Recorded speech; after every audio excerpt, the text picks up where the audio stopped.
All right, so we've already gotten pretty far, but the next thing that I want to create are these little boxes. These boxes that contain an icon and also a phone number or an email address, whatever it is that you want to show.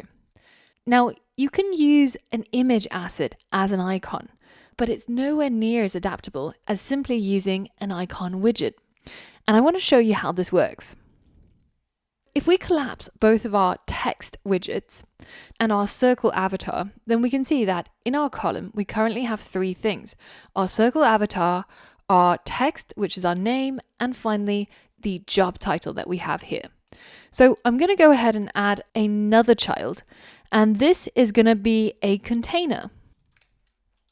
Now, inside this container, the only child that it's going to have is a row. And very often when you're creating user interfaces in Flutter, you'll find yourself embedding rows inside columns or columns inside rows. And this gives you that kind of grid layout pattern that makes your layout really flexible. We're going to have a fourth child, which is going to be a row. And this row is going to have a whole bunch of children, including an icon. Now, an icon is a class that is drawn instead of being shown. So for an image, it's simply displayed as is. But for an icon, it's actually drawing all of the sides and the edges onto the screen. What this allows you to do is you can, on the fly, for example, change the color of the icon or the size of the icon. And it's so much more flexible than simply just using an image. And by using the material.dart package from Flutter, you already have access to a whole bunch of icons that Google made. So if you take a look at the documentation for the icons class, icons with an S, you can see that you have all of these icons at your fingertips, and they come from the material design icons. So these are icons that designers at Google actually created so that you can have a consistent theme across apps that are built with the material design look. The way that I prefer to browse icons is actually using a tool called materialpalette.com. And not only is this really good for coming up with really intelligent, beautiful color palettes.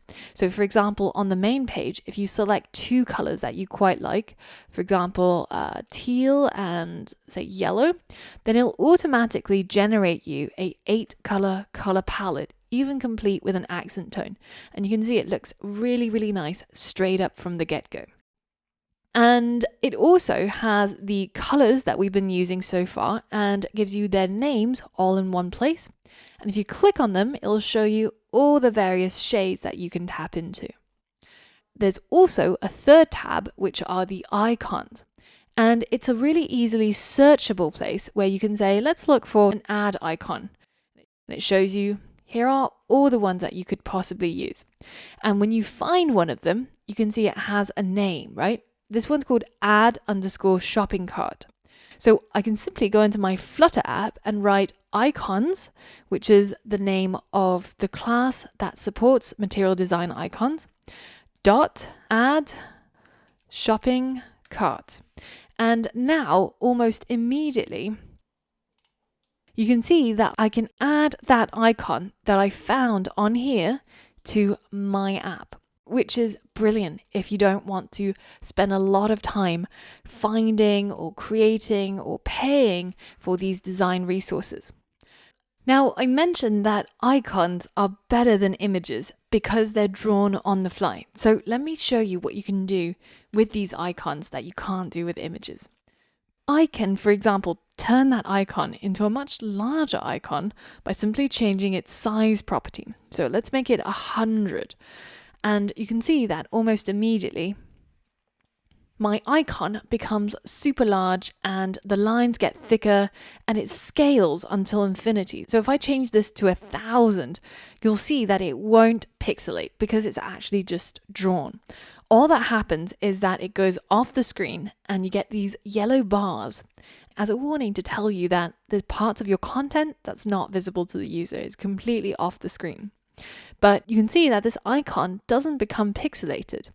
Whereas if I did that to my image up here, so let's say I make that circle avatar 1000 in its radius, then you can see that my picture becomes a little bit pixelated. And let's go a little bit more extreme. Let's add another 0 to that. And now it's completely not interpretable. I can't really tell what that is anymore, even though I know it's hair. This is the reason why icons are much better, because they're vectors and you can even change their color on the fly. Let's change the color of my icon to that teal color that we've been using. Let's hit save, and you can see it now blurs into the background.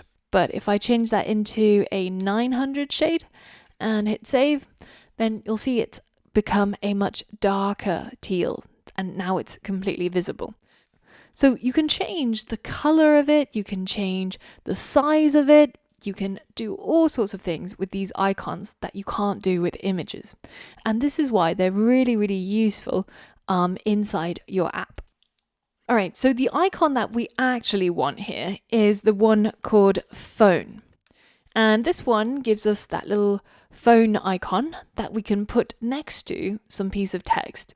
So in addition to the icon, I'm also going to have some text. And this is simply going to be, say, a phone number. So +44 123 456 789, for example.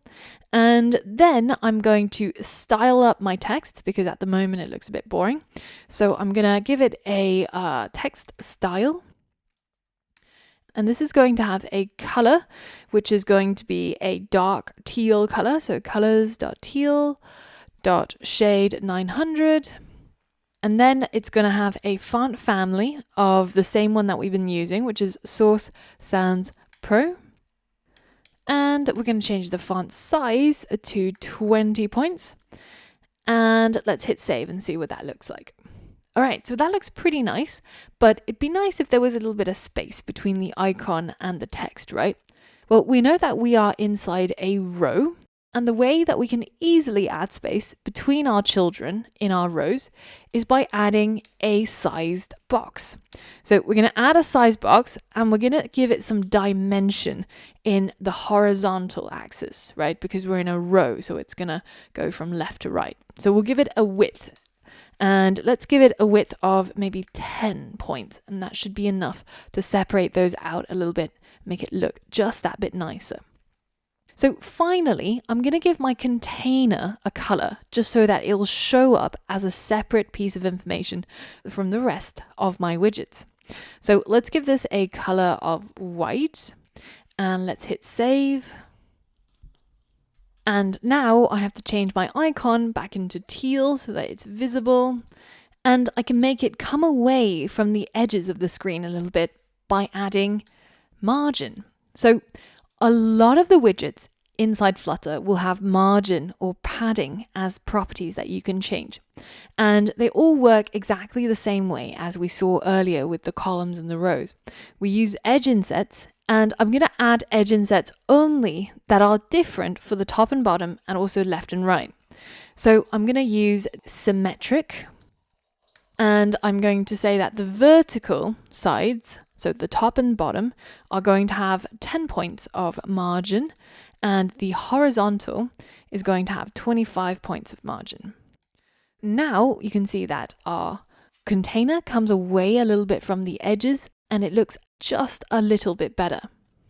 And our container also has padding. So let's add maybe 10 pixels of padding to all four sides. And now we have our little card, right? As a challenge, I want you to create the other container, the one where you have your email address and an email icon.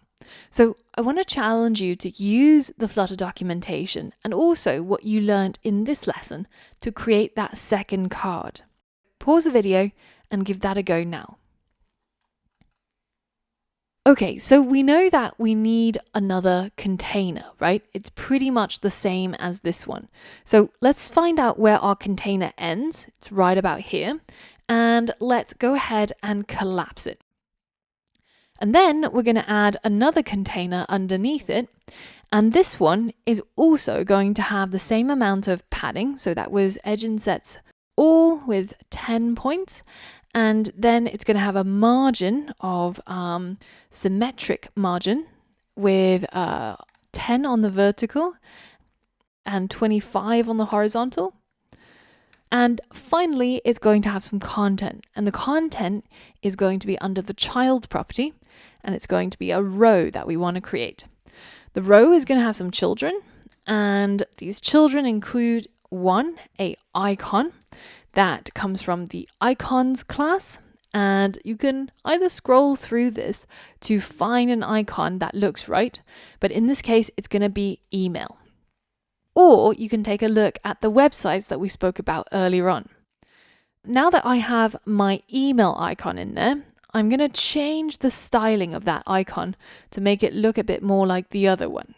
So I have to change its color to teal. And then I get to add my text, which can really say anything you want it to, but in my case, I'm going to add maybe an email, let's say angela@email.com. And then I'm going to change its style to have a text style, and maybe we'll go for a font size of 20 to match with the other one, a color of teal 900. And the font family is, of course, also going to be Source Sans Pro. And let's hit save, and let's see if we get what we wanted. Okay, so we can see that the icon has disappeared, so it's the same color as the background. We've got our text formatted in the same way as the previous one. And all we have to do now is to give our container a white background. And it should show up underneath the other one and show us what else is missing. So the only thing that looks odd to me here is just a little bit of space between the icon and the text. So to do that, we have to add our sized box with a width, and that was going to be 10. And now if we hit save, then it's starting to look pretty good. In the next lesson, we're going to finalize this app, and we're going to make these info sections a little bit nicer looking using a Flutter widget called Card. So for all of that and more, I'll see you on the next lesson.